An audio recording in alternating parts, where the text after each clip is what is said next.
Hi guys, good morning. Kakauwi ko lang nga galing ng trabaho and ayusin ko lang etong e-bike kasi pina-charge ko sa asawa ko kagabi dahil nga low bat na, halos ayaw na tumakbo. So kapag ganito na low bat na siya, asawa ko ang nagcha-charge kasi hindi siya pwedeng i-charge after mo gamitin. Kailangan muna siyang mapa-cool down ng mga 30 minutes to 1 hour. So, ayun. Ayos ko muna.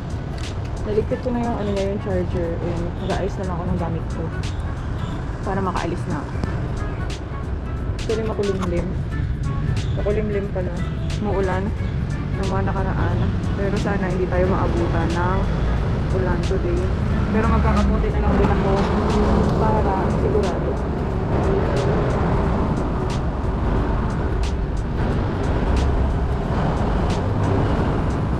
Nagtataka kayo, yung jacket ko paulit-ulit. Ito lang kasi ako komportable.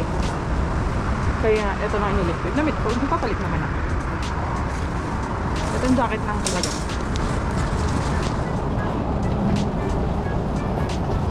Magkapote na lang ako ng pangtaas para sakaling umulan man.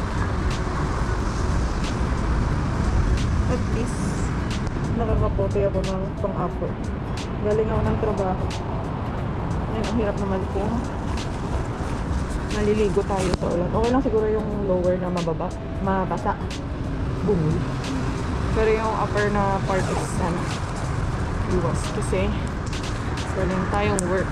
Parang umaambon na din. Ay, ambon na ata. Ay, ambon ba?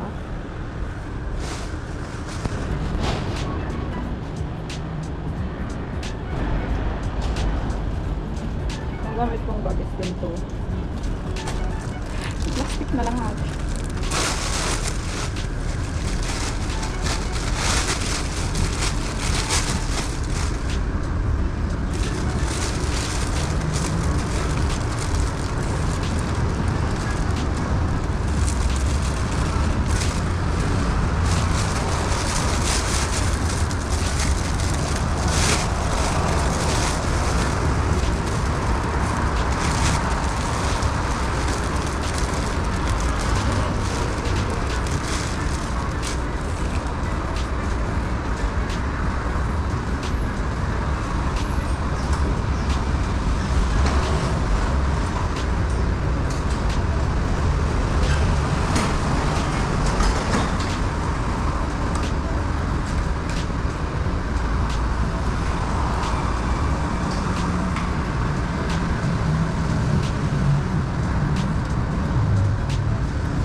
Yung mga helmet dito sa sa Taiwan mo, ang mamura. Ito, ang bili ko dito is 450. Pero ang bilis magasgasan itong visor niya and lagi naluwag.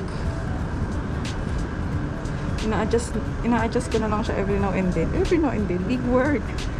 Para lang hindi siya naluwag. Kasi kapag natakbo tapos nakaangat yung visor, maangat siya talaga. Kala tumayab. Ito na mahirap pag hindi mo ka-shift ang asawa mo. Imbis na sana nananahimik kaming nagmamotor papasok. Nalipat ako ng panggabi. Eh di wala tayong no choice. Kailangan nating bumiyahe mag-isa papunta nandun at pauwi ng apartment.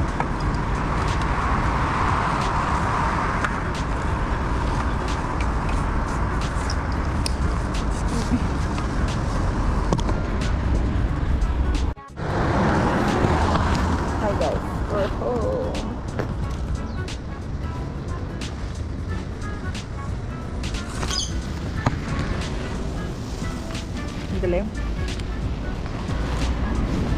Kararating ko lang.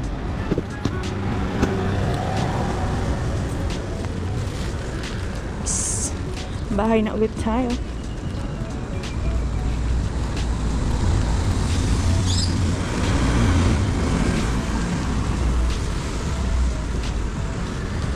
iakyat ko na lang yung kapote ko para mamaya if ever man umulan, dyan pa lang sa bahay magkakapote na ako.